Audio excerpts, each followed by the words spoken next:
I'm back here. So I had a week off last week and I still feel like I need another week off. So I am going to do what I hope is going to be a very small job, and that is to patch up this hole up here. So it does mean I've got to put some supports in there. In an ideal world, I would have removed all of this 80s brickwork first before I replace all of the plasterboard on this ceiling, because if you are new here, this did not exist, because this is an auction property that we bought. The place flooded due to frozen pipes, and this was a big gaping hole, no insulation, all the heat was escaping up there. So we have done a lot. I suppose it's good practice, because what I learned on this, I now know I can do here. But it does mean with this corner bit here and that bit there, there's no extra wood supports. Now I've already been up in the loft, marked where I need to cut the timber, I've cut them down, but I just wanted to quickly remove this bit here because we are going to be dotting and dabbing anyway, and this has to go. Anyway, what the plan is, I'm going to cut a rectangular piece of plasterboard out to the thickness of here, and then I'm going to offer it up to the ceiling and draw around it up to this point. This is where my support's going to go, and then I'm going to use a multi-tool to carefully cut it all out in a straight line. And I know there's not any cables up there. I will have to be just very careful and just tickle the joist here. Anyway, that is a plan. I'm just going to quickly get a mask on and trim that off. I used my angle grinder with masonry disc cutter to carefully cut it, making sure I didn't damage my plasterboard ceiling, then moved on to my bolster and chisel to remove the mortar beside it. Then got bored of that, used the hammer drill, and back to the bolster for the last few bits. Oh, that'll do. Now I want to go and put my little supports, my little noggins up there. I feel like I live in the loft half my life. Right, mask on. I've got a selection of screws in my pocket, and I'm going to grab myself a combi drill and an impact driver. I'm hoping you can see that because it's awkward up here, but the reason I am able to kneel down is because I've got a board overlapping some joists. Anyway, I'm positioning a smaller piece that I'll screw directly onto the wooden beam and the other end to a noggin, although it was too snug. I've got to trim about a mil or two off. Now, I know some of you might be screaming at your screens right now, why didn't I plan to make the hole longer, where the new plasterboard piece would meet between the existing joist 8 inches to the right of me now? Mr. TCD wondered this as well. I didn't want the extra hassle of cutting the plasterboard between it and taping and filling even more. I just saw this as an easier solution. I'm going to end you here because the other side of the room is a little bit easier than this. Much of a muchness. So the supports are in place now, but this one I had to lay on the largest side because it was a bit too wobbly. But anyway, it doesn't really matter. I've got more surface area to mount it from that end. That one wasn't wobbly, obviously, because I wedged it between two other supports. So now I need to measure a piece that I'm going to cut for this. And it needs to be the widest bit of this, which I'm going to call it 10 centimetres. And I need to know the length as well. So it's going to be 10 centimetres by, oh my God. I had it. Stay put. Oh, for 140 centimetres. I don't want it too tight, especially after last week. And this plasterboard is 12.5 millimetres thick, and there's no taper joint on that end, so I'm going to use square edge. That area is too long because the width of a normal board is 1.2 metres. We've cut this down anyway. I'm just using an offcut that we've got. So we've got to cut it on the longest edge, and that means we've got a neat side anyway. So we'll mark 10.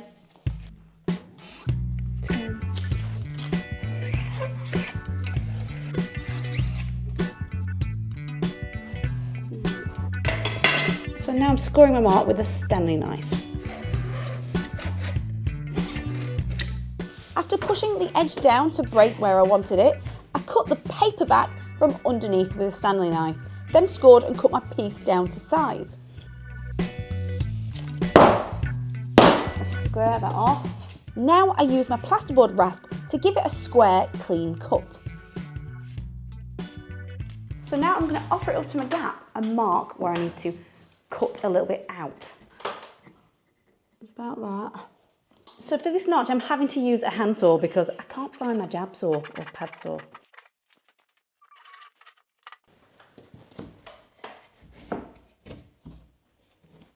So now I need to draw around that to chisel it out. I carefully cut along my pencil mark with a multi-tool, but being mindful I don't cut into the joists. Then went back to remove it in sections.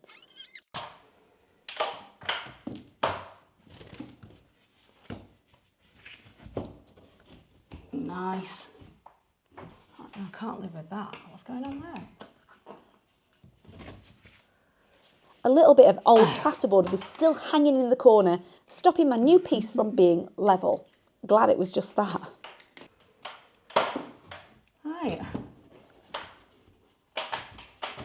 I just now need to mark where the studs are. There you go. Once happy, I quickly popped a drywall screw in to keep it in place before moving on to my drywall screw bit.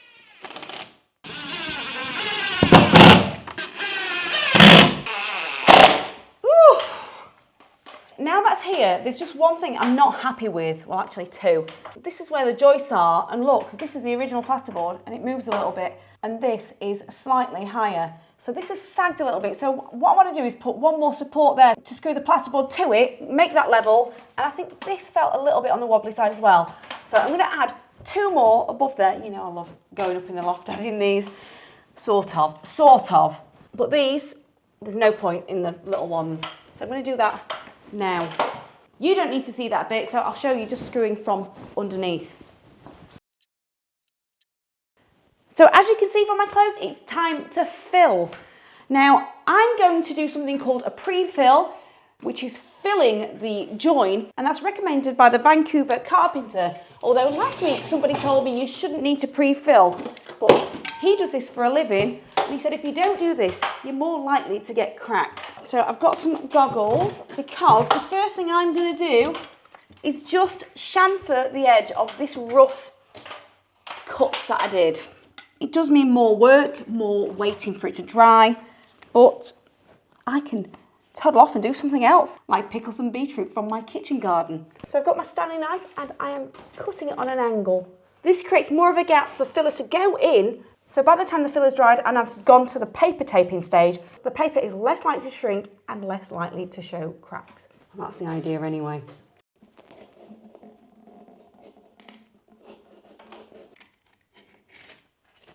So now I just want to get rid of any of the debris that I've got. Yeah, it feels a bit counterintuitive because now it looks all right in there. It looked so nice before. Well, it looked nicer than this. Right, I'm done. I'm filling now. So the filler I'm using is stuff that I already had from the first mudding taping job, and that is this two-pray joint and skim. I'm not watering it down. I'm just going to fill it into the cracks as it is and leave it to dry. I'm trying to press it in as much as I can.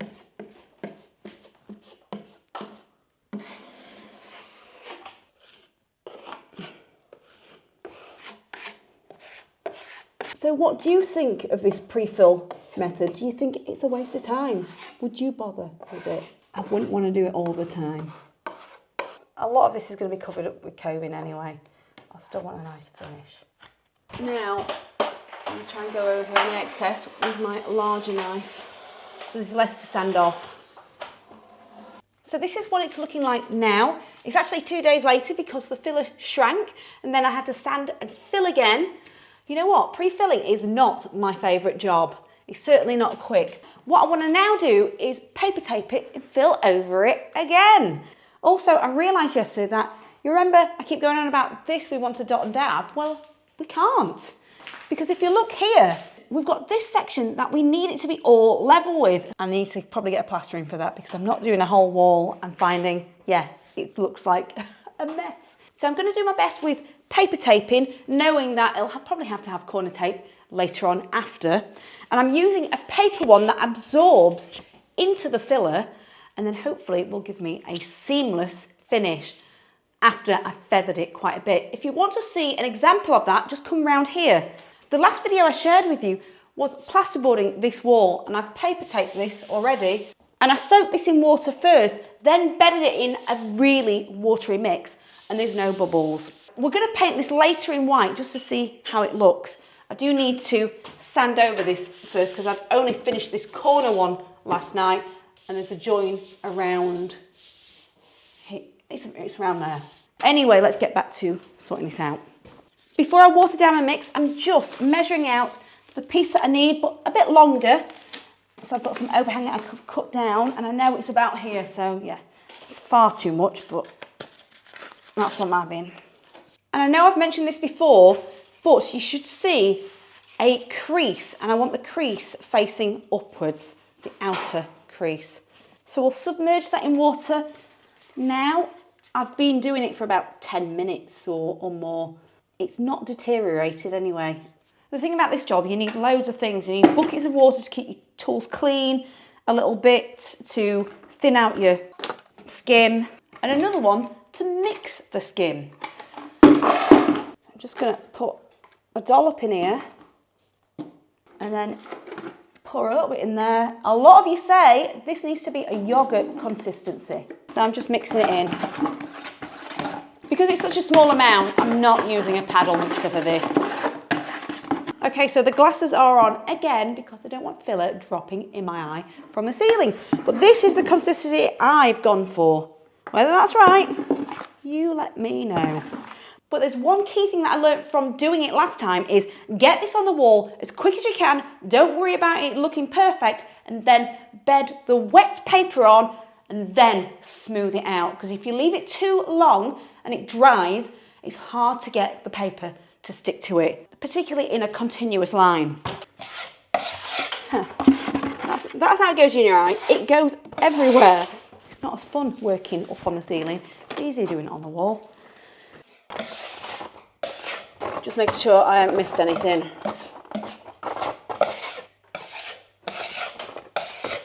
Right, I'm going for it. Right, I'm picking it out of the water and I'm looking for that crease, which is that way. I'd say it's about there. And then I'm bedding it in. I'm going to do it by hand right now because I don't have my filling knife on me.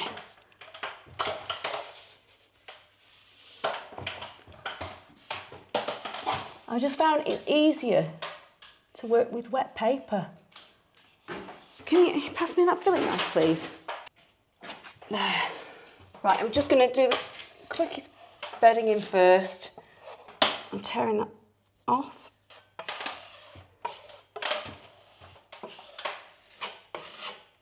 I'm doing my best trying to squeeze any out.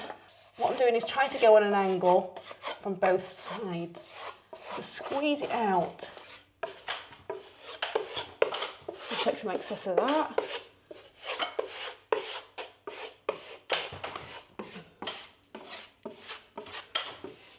If I go over it too much, it can ruffle the paper a bit. Right, now I want a bigger knife. Now I'm going to transfer as much as I can to my hawk, just because taking plaster off a hawk with a wider knife that I need is easier than in here.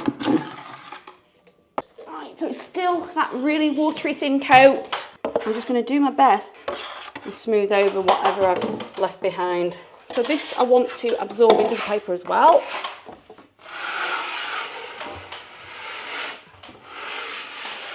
Right, I know I'm going to have to go over this again, so I'm going to leave that to dry overnight, come back and sand it, and then do another feathering. That is bugging me.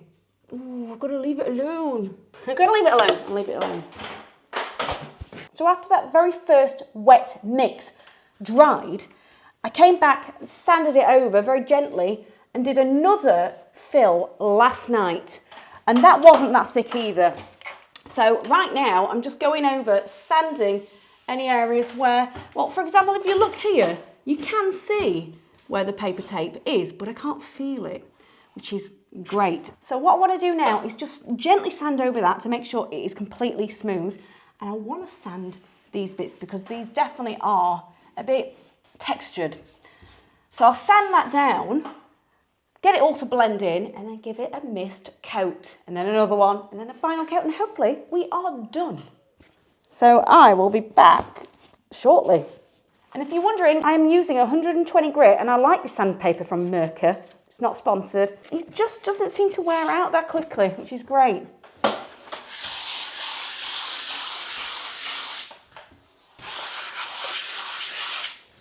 Now I'm brushing in the corners with a mist coat of paint, then go over the whole area with a roller. So we are back where we started last week, and we've given it 2 mist coats and 2 neat coats. And I just want to show you what my last video's plasterboarded area looks like. And I'm very pleased with it. I highly recommend dipping the paper tape in water first and then bedding it on a really wet mix. No bubbles occurred, and I've done it a few times now. And I have gone over it with some sandpaper using a light, just to see if there's any little bits of grit in my paint to go over. And generally, yeah, very, very pleased. Even in this corner as well. But how did my ceiling turn out? Let's go and have a look. Oh, by the way, the bits next to the chimney, we keep filling it up. We'll sand that again soon, and hopefully that'll be done. And look at it, it actually turned out better than I thought it did. I should have had some faith, shouldn't I? Yeah, again, the odd little bit I can see, just little tiny flecks of paint that I just want to go over. I do think it needs one more coat. I can still see a little bit of the skim just over here. That was the trickiest bit around here. But if you look, I cannot see or feel where the paper tape was or is. So I think that was a very nifty plasterboard hack, offering up a bigger piece to the ceiling. And hopefully that is now not a daunting job to anybody who accidentally puts their foot through a ceiling. Although obviously we didn't do that, but there's still time. I think next week though, we might be getting rid of this window. And I've thought about this earlier. This is hollow up here. So I've got a feeling that might end up coming out and ruining my corner tape there anyway. But it needs to go, it's dated. Anyway, hopefully I'll see you in the next one. Thanks for watching. Bye.